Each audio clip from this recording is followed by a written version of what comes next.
अखण्डमण्डलाकारम्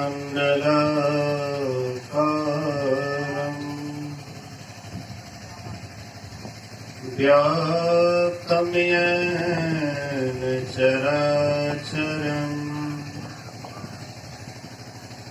तत्पदं दर्शितं येन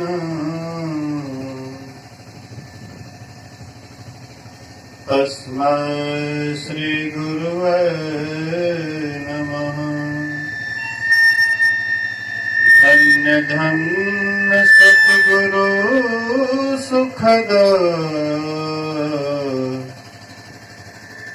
महिमा कही न जाए। जो कछु कहो तुम्हारी कृपा मोते कछु न बसाए। सर्वत्र सर्वदा वर्तमान सद्गुरु महाराज जी के पावन चरणों में कोटि कोटि नमन। उपस्थित गुरुजन, धर्म प्रेमी, सत्संगी बंधुओं, पूजनीय माताओं तथा भक्तिमती बहनों, थोड़ा कम कर दीजिएगा।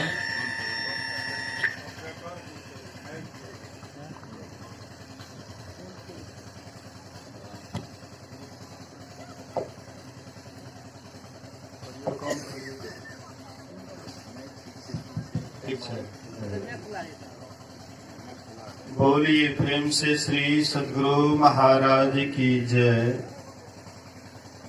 मैं एक बार अनुरोध करूंगा कि जिस बच्चे के नाम पर यह सत्संग हो रहा है वह बच्चा और उसकी माँ यहाँ पर कुछ देर के लिए पधारें, क्योंकि जिसके नाम पर सत्संग हो रहा है उनको यहाँ बैठना चाहिए। सत्संग का बहुत बड़ा प्रभाव है। सत्संग के प्रभाव से नीच भी उच्च गति को प्राप्त किए। तो सत्संग करा देना अलग बात है, लेकिन सत्संग करना अलग बात है। करा देना एक भार उतारने का काम है, लेकिन सत्संग करना ये भार उतारना नहीं है, बल्कि अपना उद्धार करना है। तो आइए हम सभी एक बार गुरुदेव का जय जयकार बुलंद आवाज में करें। बोलिए श्री सद्गुरु महाराज की जय। अभी हम लोग एक दिवसीय सत्संग के अवसर पर अभी हम लोग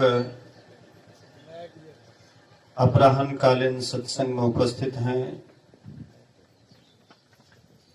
पाठ आप लोगों के बीच में किया गया। मैं भी थोड़ा सुना कि शायद नवधा भक्ति का पाठ किया गया है, जिसमें मां सबरी और भगवान श्री राम के संवाद को हम लोग सुन रहे थे। हम आप राम को मानते हैं, कृष्ण को मानते हैं, शिव को मानते हैं, काली दुर्गा को मानते हैं, लेकिन के नहीं मानते हैं। मतलब उनके वचन को नहीं मानते हैं, लेकिन उनको मानते हैं। आप मुझे मानते हैं कि बाबा है, इसलिए बाबा का आदर करना चाहिए, लेकिन बाबा क्या कहते हैं इससे हमको कोई लेना देना नहीं है। बाबा क्या कहते हैं उससे हमको लेना देना नहीं, लेकिन बाबा को हम मानते हैं, लेकिन बाबा को नहीं मानते। इसी तरह से हम राम को भी मानते हैं, कृष्ण को भी मानते हैं, शिव को भी मानते हैं, काली दुर्गा आदि देवियों को भी मानते हैं, लेकिन के नहीं मानते। राम भगवान क्या बोले इससे हमको कोई मतलब नहीं है। भगवान कृष्ण गीता ज्ञान में क्या उपदेश दिए इससे हमको कोई मतलब नहीं है। दुर्गा माँ दुर्गा सप्तमी में क्या बोले इससे हमको कोई मतलब नहीं है। केवल को मानते हैं, लेकिन को मानने से आपका उद्धार होने वाला नहीं है, आपका कल्याण होने वाला नहीं है जब तक के नहीं मान लेगा। उनके उपदेश को जब तक हम आप नहीं मानेंगे तब तक हम आपका कभी भी कल्याण नहीं होगा। तो अभी हम आप श्रवण कर रहे थे, भगवान राम मां सबरी को उपदेश दे रहे हैं, और केवल ये मां सबरी के लिए ही उपदेश है ऐसी बात नहीं है। हालांकि मां सबरी में कोई कमी नहीं थी, जहां तक पहुंचना चाहिए वहां तक मां सबरी पहुंच चुकी थी, कोई कसर उनमें नहीं था। लेकिन फिर भी भगवान राम मां सबरी को माध्यम बनाए कि इनके माध्यम से आने वाले जो पीढ़ी हैं, आने वाले जो मनुष्य हैं, उनको सही ज्ञान मिले। इसी के लिए सबरी को माध्यम बनाए। हम आप सुने होंगे भगवान ईश्वर परमात्मा प्रेम के प्यासे हैं। जिनके अंदर में जितना प्रेम होता है उनके निकट उतना ही परमात्मा होते हैं, और जिनके अंदर में प्रेम की जितनी कमी होती है परमात्मा उससे उतना ही दूर रहते हैं।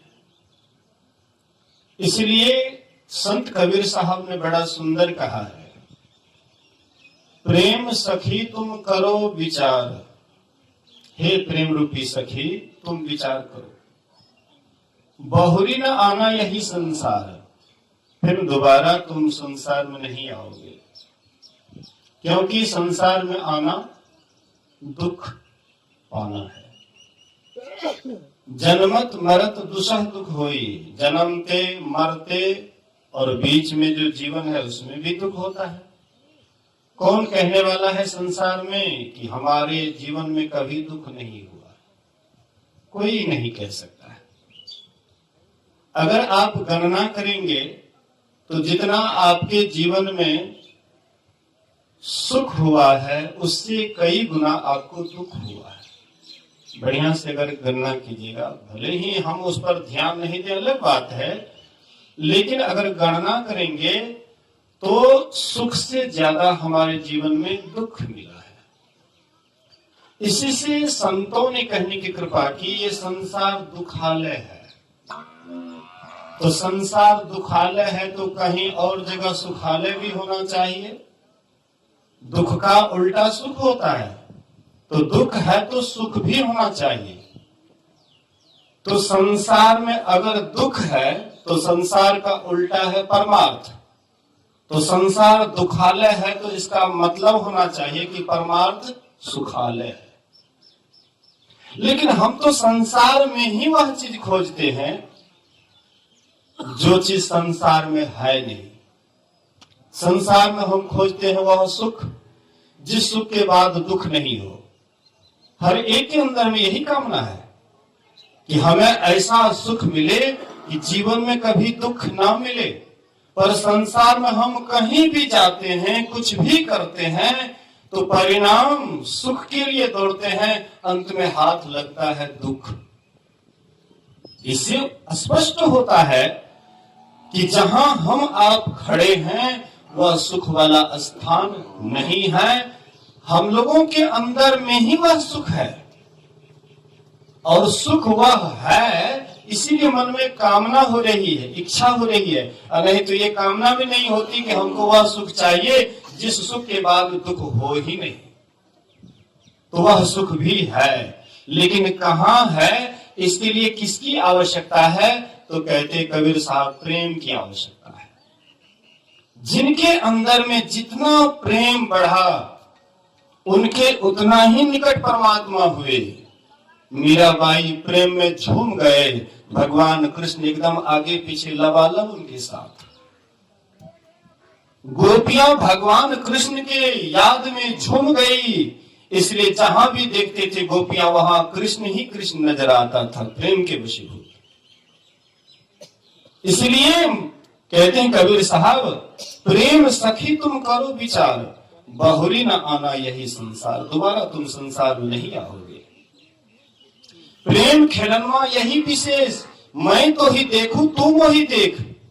प्रेम की ये विशेषता है कि भक्त भगवान को देखते हैं और भगवान भक्त को देखते हैं।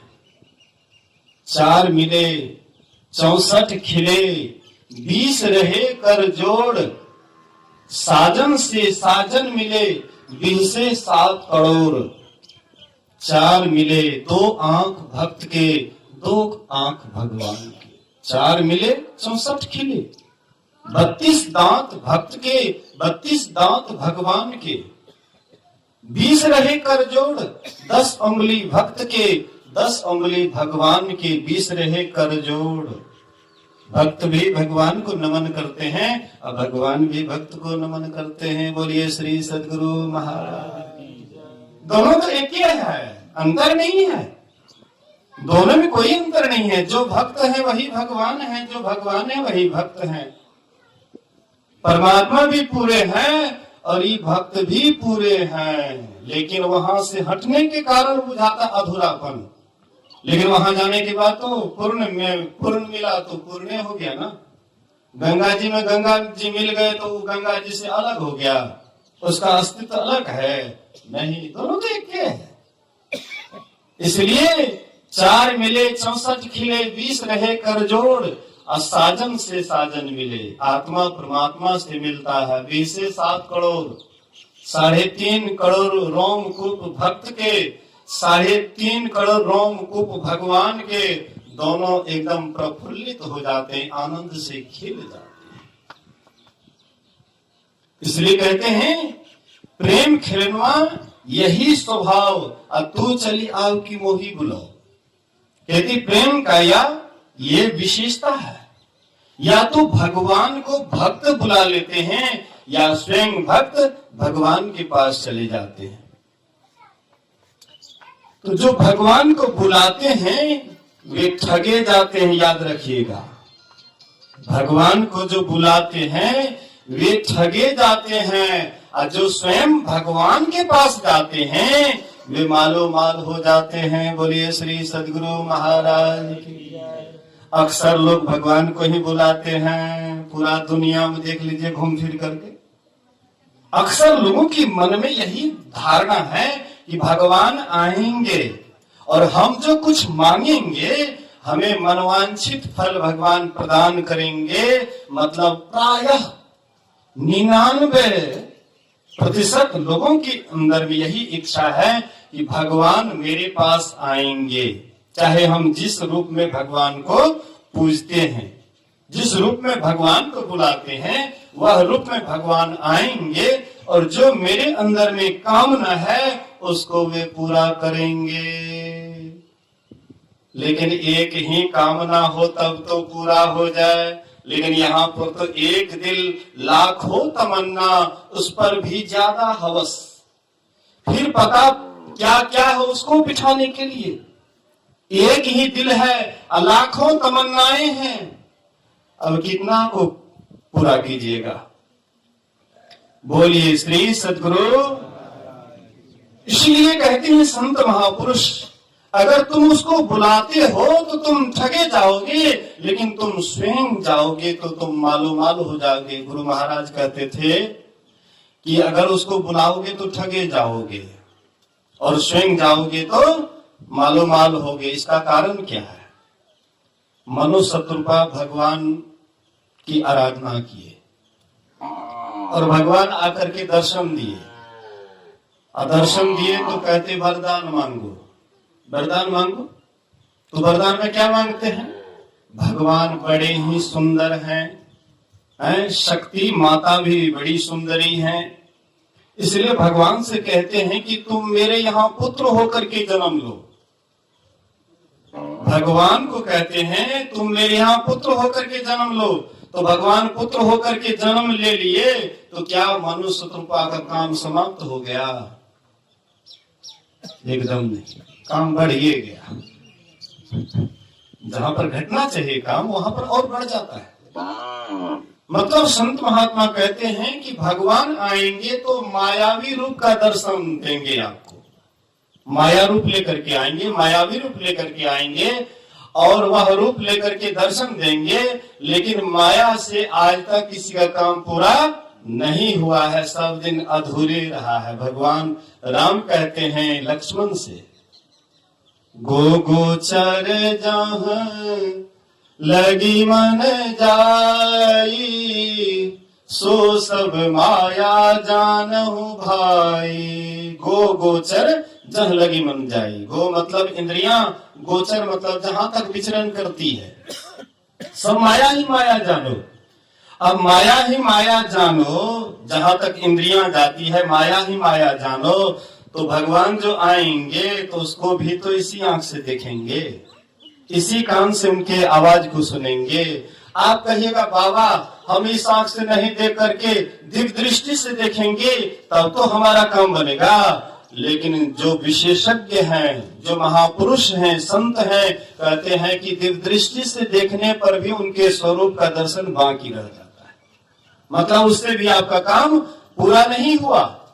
लेकिन आप अगर स्वयं जाते हैं दर्शन करने के लिए, तो सभी कुर्ता कमीज को उतार करके जाते हैं। बोलिए श्री सद्गुरु महाराज। आप कहिएगा बाबा कुर्ता कमीज का मतलब क्या होता है? कुर्ता कमीज का मतलब होता है कि एक ही शरीर में हम आप नहीं हैं। एक ही शरीर में होते तब तो अलग बात है, लेकिन हम आप पांच पांच शरीर के अंदर में हैं। एक शरीर दिखाई पड़ता है इस आंख से, उसको कहते स्थूल शरीर। जो सूक्ष्म दृष्टि से, दिव्य दृष्टि से दिखाई पड़ता है, उसको कहते हैं सूक्ष्म शरीर। उसके अंदर में है कारण शरीर, उसके अंदर है महाकारण शरीर, उसके भी अंदर में है एक केवल्य शरीर, और उसके बाद में है परमात्मा का निज स्वरूप। तो आप अगर जाइएगा तो सभी कुर्ता कमीज को उतार करके जाइएगा, अर्थात सभी शरीरों का परित्याग करते हुए जब आप जाइएगा तो कहीं राम को खोजना नहीं पड़ेगा कि हम जाएंगे अयोध्या तो राम का दर्शन होगा, हम जाएंगे मथुरा तो कृष्ण का दर्शन होगा। अरे राम का मतलब होता है जो सब में रमन करता है, और जो सब में रमन करता है वो आप में भी रमन करता है। तो जब आप में ही रमन करता है और जब अपने स्वरूप में आप प्रतिष्ठित हो जाइएगा, तो राम कहीं और जगह जाना पड़ेगा ढूंढने के लिए। जो आप हैं वही राम है, जो राम है वही आप हैं। तो गुरु महाराज कहते हैं कि तुम ईश्वर को मत बुलाओ, जबकि तुम स्वयं जाओ ईश्वर के पास। प्रेम सखी तुम करो विचार, बहुरी न आना यही संसार। प्रेम खिलनवा यही विशेष, मैं तो ही देखूं तू मोही देख। प्रेम खिलनवा यही स्वभाव, तू चली आओ कि मोही बुलाओ। खेलक प्रेम बहुत पचियारी, जो खिली है सो जग से न्यारी। अब कहे कबीर प्रेम समान, प्रेम समान और नहीं आन। कहते प्रेम के समान और कुछ नहीं है। प्रेम बिना जो भक्ति है सो निज डिंभ विचार। उद्र भरन के कारणे जन्म गमायो सार। बिना प्रेम की जो भक्ति है, कहते हैं कि वह भक्ति दिखावे वाला भक्ति है, पाखंडी भक्ति है। उद्र भरण के कारण, पेट भरने के कारण आपका पूरा जन्म खत्म हो गया, लेकिन मिला कुछ भी नहीं। इसलिए प्रेम की विशेषता है। प्रेम के ही कारण भगवान कृष्ण दुर्योधन का 56 प्रकार का व्यंजन बना हुआ था, लेकिन सबको ठुकरा दिए और जाते हैं विदुर जी की यहाँ। जैसे विदुर जी के यहाँ जाते हैं तो पुराने जमाने में हो सकता है वस्त्रों की कमी होगी। विदुर रानी स्नान कर रही थी, वस्त्र की कमी थी, और भगवान जैसे आए, भगवान कहते हैं विदुर रानी कहाँ हो, बड़ी जोर से भूख लगी है। अब इतना जो सुनी कि भगवान कृष्ण आए हैं और कह रहे हैं कि बहुत जोर से भूख लगी है, अब उनको इतना भी होश नहीं रहा कि हम किस अवस्था में हैं, निर्वस्त्र हैं या वस्त्र में हैं, ये भी ख्याल नहीं रहा। दौड़ती है, भगवान अपना पीताम्बर फेंक देते हैं। विदुर रानी इसको पहन करके जाती है अंदर में, तो भगवान आए हैं तो क्या खिलाएंगे भगवान को, प्रेम से विह्वल हैं। देखती है घर में पका हुआ केला है, हा आज प्रभु को यही भोग लगाएंगे। ले आई, पीढ़ा दी बैठने के लिए, उल्टे पीढ़ा दे देती है। भगवान उल्टे पीढ़ा पर बैठ गए, सीधा नहीं करने लगे। हम आप रहते तो सीधा करते, या नहीं तो वहां से उठ करके चल देते। अरे इसके यहाँ आए, देखो इतना टेढ़, देखो हमारा अपमान कर दिया। लेकिन भगवान तो भीतर में जो उनके अंदर में प्रेम से विह्वल है, और ख्याल भी नहीं है कि भगवान को हम सीधा पीढ़ा दें या उल्टा करके। उल्टे पीढ़ा दिए, भगवान उल्टे पीढ़ा पे बैठ गए। उधर से लाई केला का घेर, और भगवान को गुद्दा फेंकने लगे, छिलका खिलाने लगे। भगवान भी बड़ा प्रेम से खा रहे हैं और बड़ाई भी कर रहे हैं, क्या स्वाद है, बड़ाई भी कर रहे हैं और खा भी रहे हैं। कुछ देर के बाद उधर से विदुर आ गए। विदुर आगे कहते, अरे नहीं पगली, ये क्या कर रही है? अरे भगवान को कम से कम जो है गुद्दा खिलाना चाहिए, तू क्या कर रही है, ये छिलका खिला रही है। ला, तुझे नहीं होता, मैं भगवान को खिलाता हूं। अब भगवान को खिलाने लगे स्वयं विदुर, और छिलका को फेंकने लगे और गुद्दा भगवान को देने लगे। भगवान कहते, हा, जो स्वाद छिलका में था यह गुद्दा में नहीं है। प्रबल प्रेम के पाले पढ़कर प्रभु को नियम बदलते देखा, लेकिन अपना मान टले टल जाए, पर भक्त का मान न टलते। प्रभु तो प्रेम के पाले पढ़ करके वे क्या नहीं करते हैं, प्रेम के ही कारण ठकुराई को भूल जाते हैं और अर्जुन का रथ चलाने लग जाते हैं। जो संसार के मालिक, जो पूरे संसार को चलाने वाले हैं, पूरा दुनिया को चलाने वाले ठाकुर जी, अब ये ठाकुर जी ठकुराई को भूल गए, प्रेम के वशीभूत होकर के, और अर्जुन का रथ हाँकने का काम करने लग जाते हैं। ये भी प्रेम के ही कारण। तो कहने का मतलब प्रेम की विशेषता है, और मां सबरी के अंदर में यही प्रेम की विशेषता थी कि भगवान राम 88,000 ऋषियों का निरादर करके और सीधा मां सबरी के आश्रम में आए। मां सबरी प्रेम में विह्वल होकर के, भगवान आए हैं।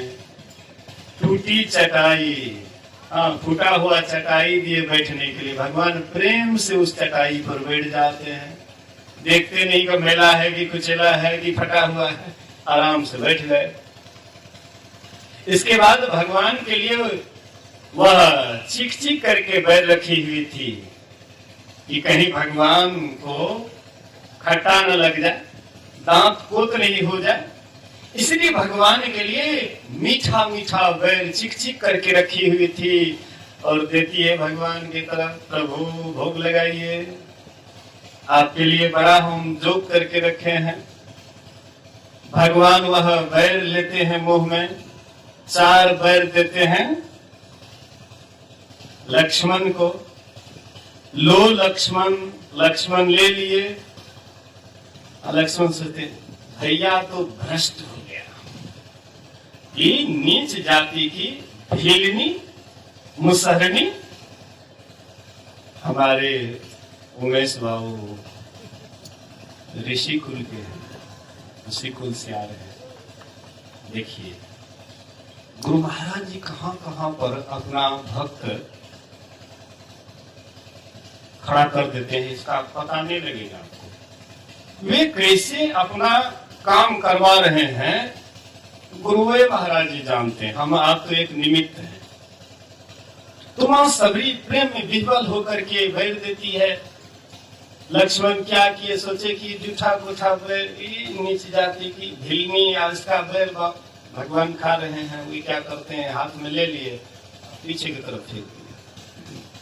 वही धौलागिरी पर्वत पर जाकर के 4 बैर फेंके, 4 जड़ी बूटी बना, विशल्य करनी, अस्थि संचारनी, स्वर्ण करनी और मृत्यु संजीवनी। ये 4 बैर 4 जड़ी बूटी बना, और जब तक वे खाए नहीं तब तक उसका शरीर भी स्वस्थ नहीं हुआ। बोलिए श्री सद्गुरु महाराज। तो कहने का मतलब माँ सबरी वह प्रेम भरी बैर देती हैं, भगवान खाते हैं, बड़ी प्रशंसा करते हैं, प्रशंसा करते हैं। उसके बाद हाथ जोड़ करके खड़ी हो जाती है और कहती हैं कि ही विधिया स्तुति करूं तुम्हारी, अधम जाति में जड़मति भारी।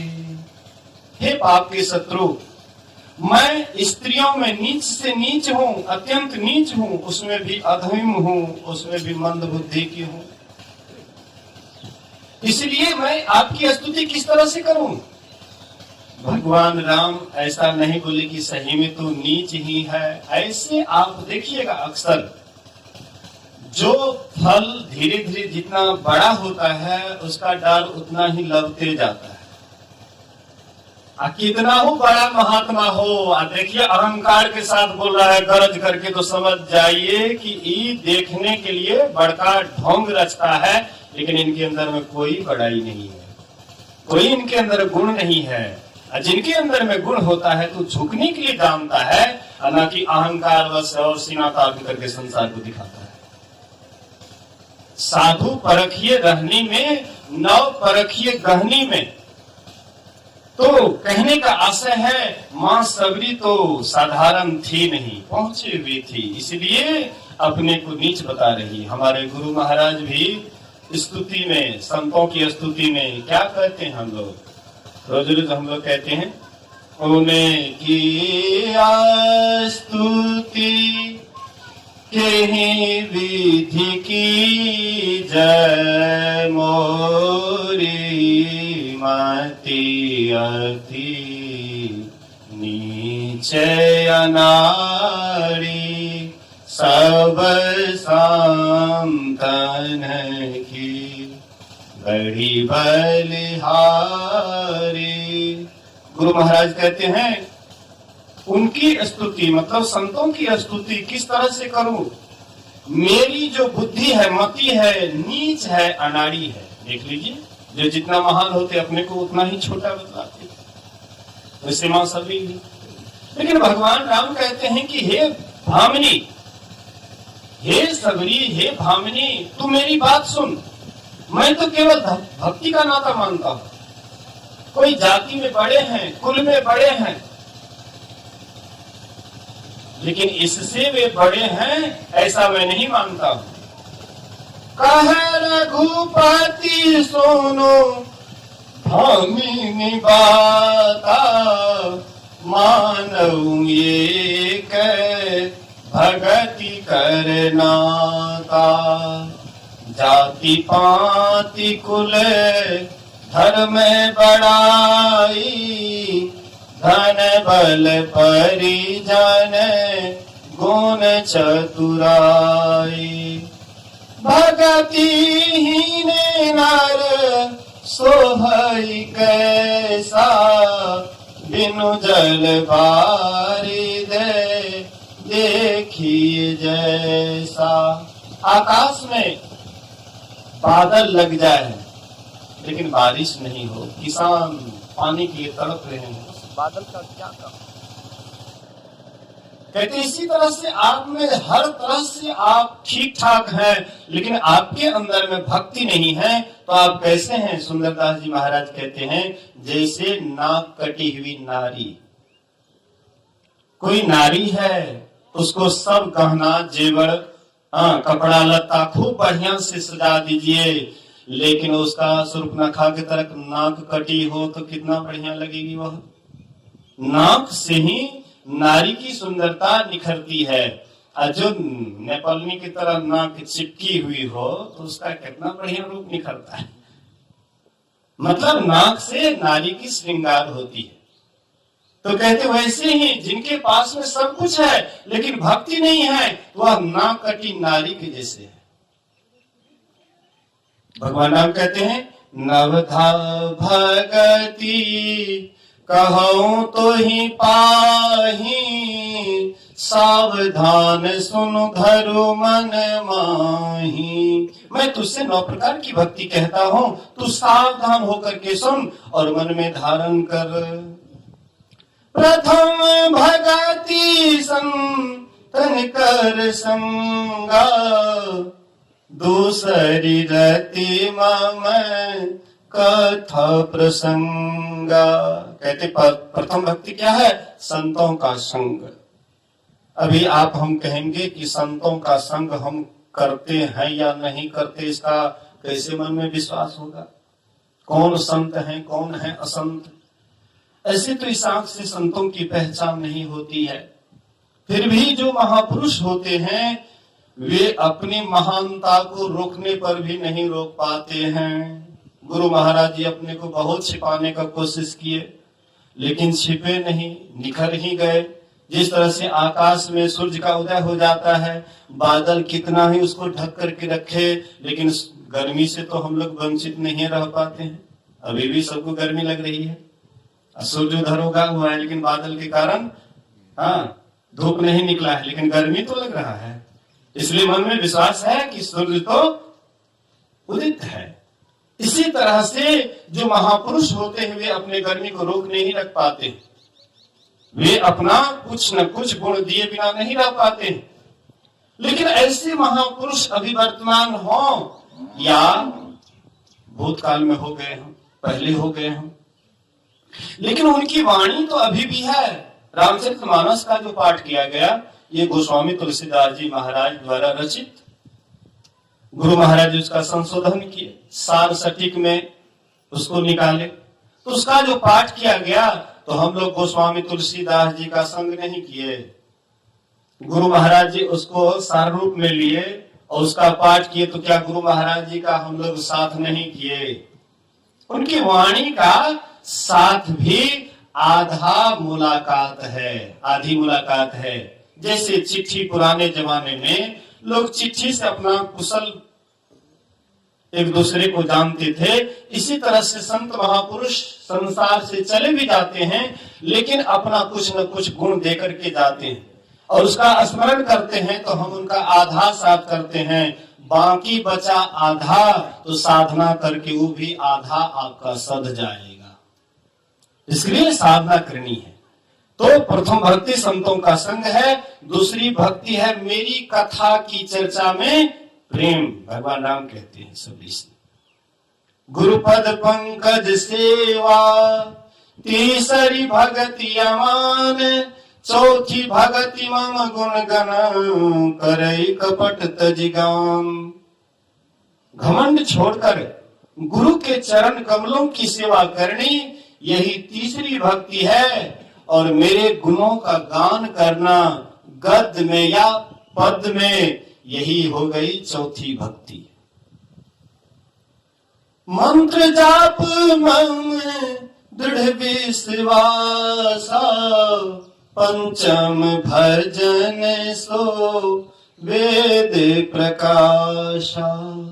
भगवान राम कहते हैं दृढ़ विश्वास के साथ मेरे मंत्र का जो जप करना है यही तो पांचवी भक्ति वेद में प्रसिद्ध है।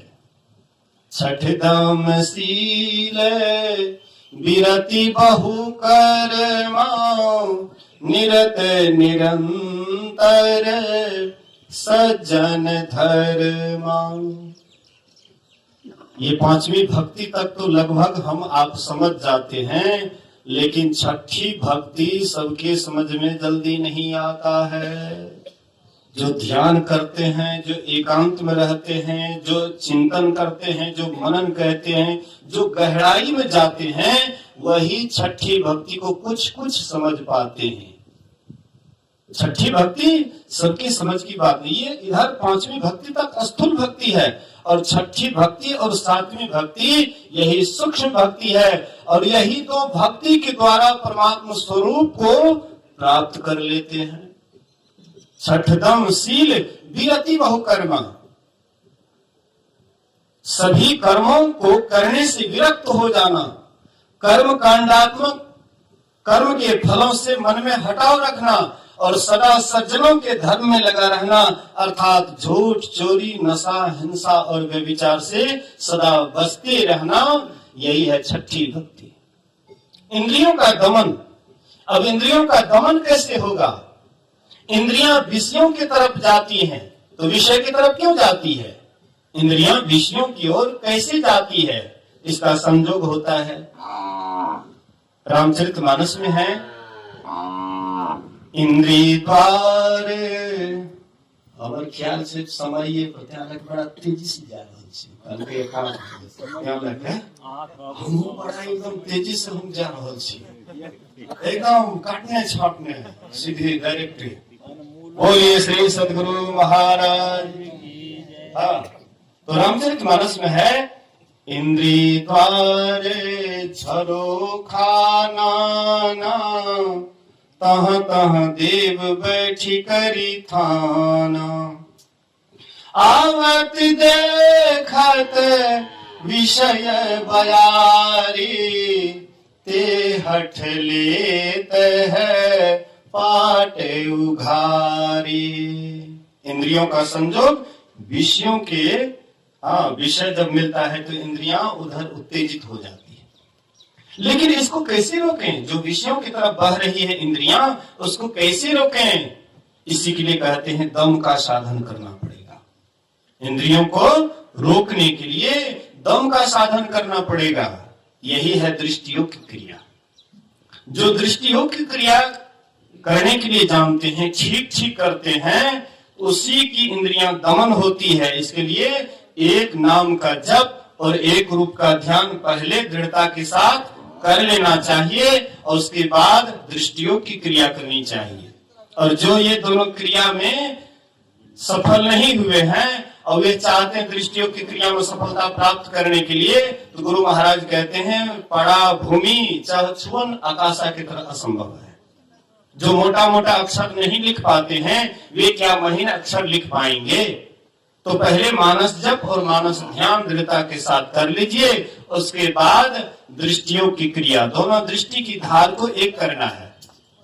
काजर दिए से का भया, ताकन को ढवना ही, ताकन को ढवना ही, ताकन की गति है न्यारी, एकटक लेवे ताकि सोई है पीप की प्यारी। कहते हैं जो एकटक देखने के लिए जानता है वही परमात्मा के प्यारे हैं। ये हो गया आपकी छठी भक्ति। जब आपकी दृष्टियों की क्रिया में आप सफलता प्राप्त कर लेंगे, एक बिंदुता की प्राप्ति हो जाएगी, वहीं पर परमात्मा की आवाज को सुनने के लिए मिलेगा। बिंदु में तहनाद बोले रैन दिवस सुहावनम। बिंदु में नाद होता है, जहां बिंदु है वहीं पर नाद है। जैसे बिंदु का आप भेदन करते हैं वैसे ही नाद लिंग उपस्थित हो जाता है। जब उसमें आपकी सूरत टिक जाती है तब आपको नादानुसंधान का क्रिया लेना पड़ता है। चौथी क्रिया संत मत में लिया जाता है और तब आप नादानुसंधान करते हैं। नाद मतलब शब्द, अनुसंधान मतलब खोज। नाद की खोज करते हैं तो आप जहां से आए हैं ये आवाज आपको ले जाकर के वहां पहुंचा देता है। तो वहां पर क्या होता है? तो हम प्रभु प्रभु हम एक ही होई, द्वंद्व अद्वैत रहे नहीं कोई, मैं ही ऐसी आरती की जाए, भव मह जन्म बहुरी नहीं ली जाए। फिर आपको आवागमन में कभी आना नहीं पड़ेगा। यही सातवीं भक्ति तक साधना वाली बात है। आठवीं भक्ति, नवीं भक्ति उसका फल है। तो हम आप भी इसको बढ़िया से जान करके जो करेंगे वही तरेंगे और जो नहीं करेंगे वे भाव सागर में डूबेंगे। आपकी मर्जी है, करिए तो तरिए और ना करिए तो उसमें डूबिए। बहुत बातें नहीं है, शॉर्ट में समझिए कि करना है। कभी मां सबरी किए तो तर गए, हम आप भी करेंगे तो तर जाएंगे। तो आप लोगों की सेवा में समयानुसार आप लोगों की यही सेवा किया। जिस बच्चे के नाम पर यह सत्संग रखा गया है। अवश्य ही वह बच्चा बड़भागी है। मैं चकला में अखंड ध्यान में था। 7 साढ़े 7 बजे सुबह से शुरू हुआ है और कल 7 साढ़े 7 बजे सुबह तक वह अखंड ध्यान चलेगा। उस वहां से आने में असमर्थ था, लेकिन ऐसे ऐसे चुंबक लग जाता है, जबरदस्ती लोहा को पकड़ के खींच ये लेता। ज्यादा पावर वाला जब चुंबक लग जाएगा तो क्या करेगा, लोहा को खींच लेंगे। तो ऐसे एक एक ऐसे श्रद्धालु हैं कि उनके बात को टारने से भी नहीं कर पाता हूँ, क्योंकि वहां के लोग बोले बाबा आप तो इस तरह से इधर से उधर इतना नहीं करते हैं, आप तो जहां जाते हैं स्थिर से रहते हैं। और बोले कि कभी कभी जो है ना जब पल्ला में पड़ जाता हूँ तो मुझे भी भागदौड़ वाला हो जाता है काम।